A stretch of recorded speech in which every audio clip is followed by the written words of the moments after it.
Sabarmati online classes में आप सभी का स्वागत है। इस वीडियो में हम क्लास 12th केमिस्ट्री के अंतर्गत इम्पॉर्टेंट टॉपिक एमिनो अम्ल का अध्ययन करेंगे।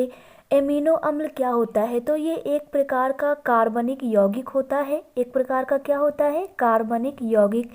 कि वे कार्बनिक यौगिक जिनमें कम से कम एक कार्बोक्सिलिक समूह, कौन सा समूह? क्रियात्मक समूह है कार्बोक्सिलिक समूह, और कम से कम एक एमीन समूह उपस्थित हो। मीन्स हमारा ऐसा कार्बनिक यौगिक जिनमें कम से कम एक कार्बोक्सिलिक समूह उपस्थित हो और कम से कम एक एमीन समूह उपस्थित हो, तो ऐसे कार्बनिक यौगिक को हम बोलते हैं एमिनो अम्ल। वो क्या होता है? एमिनो अम्ल।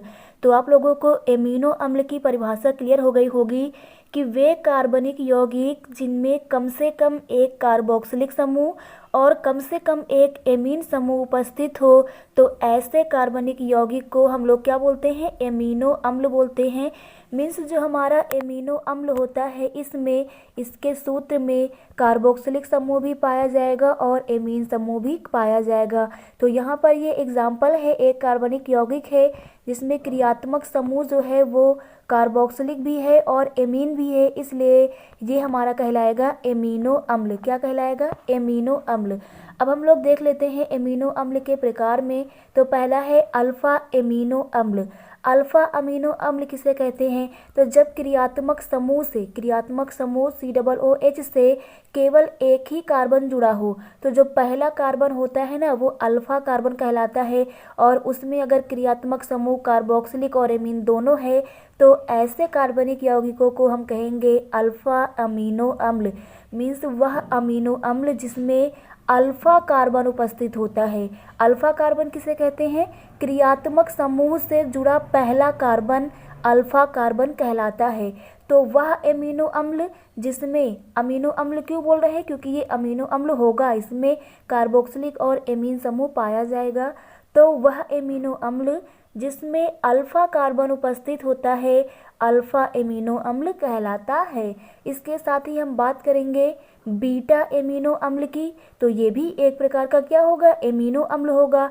तो वह एमिनो अम्ल मीन्स एक प्रकार का क्या है? एमिनो अम्ल है जिसमें बीटा कार्बन उपस्थित हो।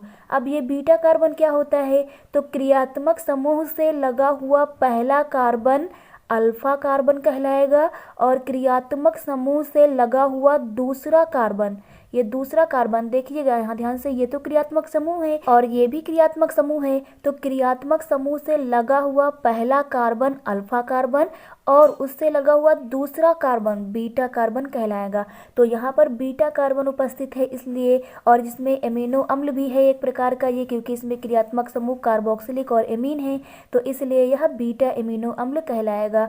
तो आप लोगों को बीटा एमिनो अम्ल भी क्लियर हो गया होगा। नेक्स्ट है हमारा गामा एमिनो अम्ल। तो इसे इस प्रकार से परिभाषित करेंगे कि वे कार्बनिक यौगिक जिनमें क्रियात्मक समूह कौन कौन से कार्बोक्सिलिक और एमीन पाए जाएं और जिनमें गामा कार्बन उपस्थित हो, तो क्रियात्मक समूह से लगा हुआ तीसरा कार्बन गामा कार्बन कहलाता है। या फिर ऐसे कह सकते हैं वे एमिनो अम्ल जिनमें गामा कार्बन उपस्थित होता है गामा एमिनो अम्ल कहलाते हैं। यहाँ पर ये सूत्र दिया गया है और इसमें हमें दिख रहा है कि ये एक प्रकार का कार्बनिक यौगिक है। इस कार्बनिक यौगिक में कार्बोक्सिलिक समूह और एमीन समूह दोनों उपस्थित हैं, इसलिए हम कहेंगे कि यह एक प्रकार का एमिनो अम्ल है।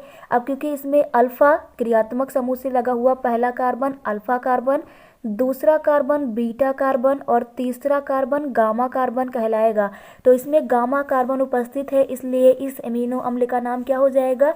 गामा एमिनो अम्ल। तो इस प्रकार से आप लोगों को एमिनो अम्ल और इसके प्रकार क्लियर हो गए होंगे। एमिनो अम्ल क्या है? कार्बनिक यौगिक है जिसमें कम से कम एक कार्बोक्सिलिक समूह और कम से कम एक एमीन समूह उपस्थित होता है, तो ऐसे कार्बनिक यौगिकों को एमिनो अम्ल कहते हैं। नेक्स्ट वीडियो में हम इम्पॉर्टेंट टॉपिक प्रोटीन का अध्ययन करेंगे। Thank you.